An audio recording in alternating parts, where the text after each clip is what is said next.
اولنې خو مبارکي ورکوم خاص کر عبدالرحمن خان لا وصال خان لا نور ملګري چې نن دلته کې هغوی شامل شوي خو نن په دې سټیج باندې راښکاره شو او زه به دا ووایم چې ډېره د پښتو فیصله وکړه ډېره د غیرت فیصله وکړه ډېره زبردسته فیصله وکړه او داسې ښکاري نن داسې ښکاري دی جوش و خروش ته وګورئ دې تعداد ته وګورئ نن داسې ښکاري چې هواګانې انشاءالله بدلې دي که خیر انشاءالله هواګانې د دې سرې جنډې دي انشاءالله او دا هواګانې صرف په پی کې 64 او په NA 25 نه په ټوله ضلع 400 او انشاءالله په خیبر پختونخوا کې دا هواګانې نن چلیږي انشاءالله اے نیشنلیانو اے د سری جنډې سپیانو انشاءالله را روان دور ستاسو دی که خیري 8 فروری پورې صرف تاسو وخت را روان دی انشاءالله تکبیر اے منوری خان اے منوری خان سلطان محمد خان ټایم کم دی جی زه څنګه چې نن د پښتو فیصله شوه قسم دی د دې شمولیتونو په دې نسته کې چې دا څنګه شمولیتونه وشو او دا کم ماحول روان دی شکر الحمدلله زړه مې خوشحاله دی د هغې وجه دا ده که د خپلې پارټۍ نه هر څونه ته لرې پاتې شي دا زه چې په خپله د دې خپل زما کر نیکه باچا خان بابا سره را روانو خدای خدمارۍ کې زما نیکه نواب خان بابا ولی خان بابا سره را روانو په عوامي نیشنل پارټۍ کې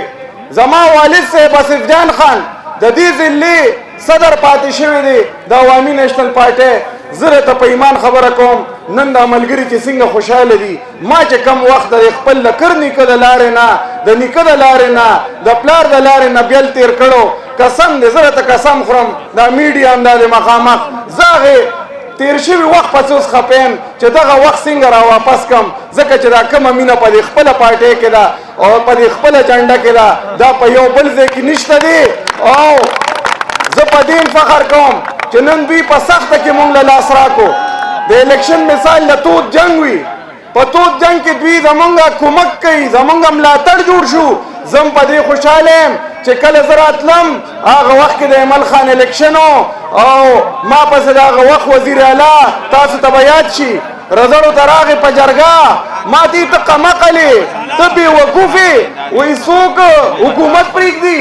څوک وزیر اعلی پرېږدي ما ورته ویې مې وزیر اعلی صاحب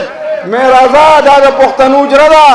روټۍ چې قدر عزت هر څه به پکې میلاویږي ما ورته ویلي مې دا زما د کر نیکه لاره ده او ما ایمل ولی خان سره یوه جبه کړې ده خو الحمدلله په هغې خپله فیصله نن دومره خوشحاله یم زه نه په ټیکټونه یم نه په الیکشن یم انشاءالله څنګه چې مې د مردان نیکه په 1970 کې ولی خان بابا سره هغه وخت حکومت پرېښود او ولی خان بابا سره په لار روان شو او بیا چې په 92 کې مړ شو نو هغه وخت کې په سور کفن کې بیا ښخ که دا سلطان مام انشاءالله په سور کفن کې انشاءالله ښخوي زما مشرانو زما ملګرو نن ګورې په میدان نور څوک پاتې نه شو آزاد امیدواران ولاړ دي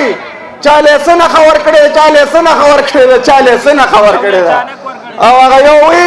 وی زه اصلي پی ټي آی یم بل را پاسي وی نه زه اصلي پی ټي آی یم یو پکې ځان سره یو سرټیفیکیټ په دې پوسټر کې ولګو وی نه زه یم زما د نسته او د خوشه چې څونه یونین کونسل یې هغې ملګرو ته ویم او خپل د 400 عوامو ته ویم د آزاد امیدوار هیڅ هم حیثیت نشته یو وزرې نه فنډ شته نه حکومت شته نه وزیر اعلی شته نه پارټي شته زه یم خدای وایې د یو تانیدار به هم ترې نه سترګې نه شرمېږي ځکه یو سړي پسې پارټي نه وي نو هغه به څه به مخکې د عوامو لپاره خبره وکړي شکر الحمدلله خپلې جرړې مضبوطې کې خپل بنیاد مضبوط کې او بنیاد او جرړې د پښتنو صرف دا یوه پارټي مضبوطولی شي ځکه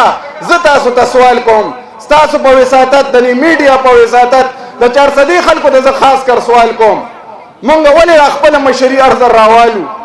او مونږ یې بل ته حواله کړو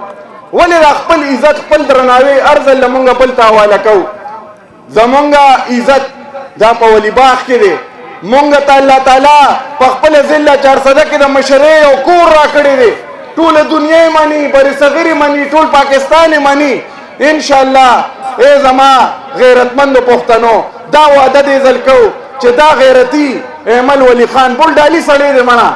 قسم دی بولډالي زمونږ لیډر هم دی زمونږ رور هم دی او داسې بولډالي لیډر دی چې کله دا سیلاب اوس راغی دا اوس چې کوم راغلی سیلاب شهباز شریف صاحب وزیر اعظم په یو ټلیفون باندې د وخت وزیر اعظم دلته کې د خیالي په غاړه باندې بیا ودرولې او نظر ته ویم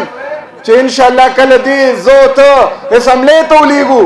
او په قومي اسمبلې کې انشاءالله ایمل ولی خان ولاړي نو زه راته وایم روزانه به وزیر اعظم د ګریوان نه رانیولي او د پښتنو د حق به انشاءالله په زوره باندې دې نو دا وعده کوو چې ایمل ولی خان به په باري اکثریت انشاءالله دې ځل قومي اسمبلې ته رسو کښېني وعده وکړې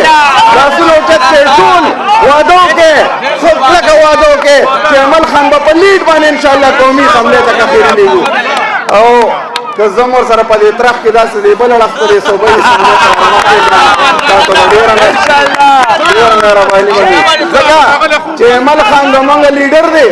دی به د صوبې حق ګټي دی به د 400 حق ګټي دی به د پښتنو حق ګټي او زه سره وعده کوم زه به ستاسو ریسکیو ډبل 1 ډبل 2 زه به تر وخت انشاءالله حاضر یم د منډه کولو لپاره د خدمت لپاره چا خدمت ګورې نه دی کړې په 400 کې یونیورسيټي نېشنل پارټي جوړه کړې ده وومن اینڈ چلډرن هسپتال نېشنل پارټي جوړ کړې ده خان عبدالولي خان سپورټس کمپلیکس نېشنل پارټي جوړ کړې ده د بیگم نسیم ولی سوشل ویلفیر کمپلیکس نېشنل پارټي جوړ کړې ده جوډیشل کمپلیکس نېشنل پارټي جوړ کړې ده څنګه پورې ډبل روډ نېشنل پارټي پیښور پورې ډبل روډ مردانه پورې ډبل روډ غنوخار روډ غنی خان روډ 15 ډیګري کالجونه سکولونه سرکاري روزګارونه د بجلی نظام یو پارټي زموږ په کار نه راځي رورا هر پارټي ته کنن مسلم لیگ له ووټ ورکې نو هغوی په دې پسې نښتي دي چې مونږ د وزیر اعظم سیټو ګټو که ته پیپل پارټۍ له ووټ ورکې هغوی سند مشري ده هغوی وایي مونږ وزیر اعظم یې وګټو جمعیت والا ستا د ضلعې سره یا ستا د هغه سره تعلق نه ساتي تا نه پېژني نیسه ته نه پېژني او هغه نور غریبانانو خو سره هغه پارټي ختمه شوه هغه آزاد پاتې شو نو بس هغوی خدای وبخي خو زه دا وایم چې انشاءالله دې ځل به راپاسو او د خپل عزت به انشاءالله په خپله ګټو کښېني دې ځل ګورې الله تعالی موږ له موقع راکړې ده او انشاءالله چې څنګه پنجابي هر وخت اوچتوي سندي اوچتوي موږ به د خپل پښتون لیډرشپ د ایمل ولی خان په شکل کې انشاءالله دا به انشاءالله موږ کامیابو الله هم ډېر قدرمن کا ډېر عزتمن شي خو د الیکشن پر ورځ 8 فروری روزه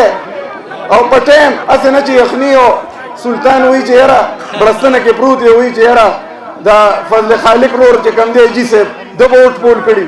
او فضل خالق اجي صاحب وایي چې یاره فاروق خان چې کوم دی نه هغه به ووټ پول کړي په بړستنه کې پروت دي سهار وختي به ځان پولینګ سټېشنونو ته رسو کښېني ښه په اتفاق او اتحاد او انشاءالله دا سرې ټوپۍ به په سرو سره بیجونه به لګو سرې جنډې به رالو او چې هلته وررسو نو په دوانو وټونو کې 2 وټه به راکوي مونږ به پکې څه صحیح کوو څه به پکې صحیح کوو ټول ووایه څه به پکې صحیح کوو انشاءالله چې دا لاټین تاسو کامیاب کو نو ستاسو حکومت دی ستاسو خدمت دی او ستاسو عزت دی او ستاسو درناوی دی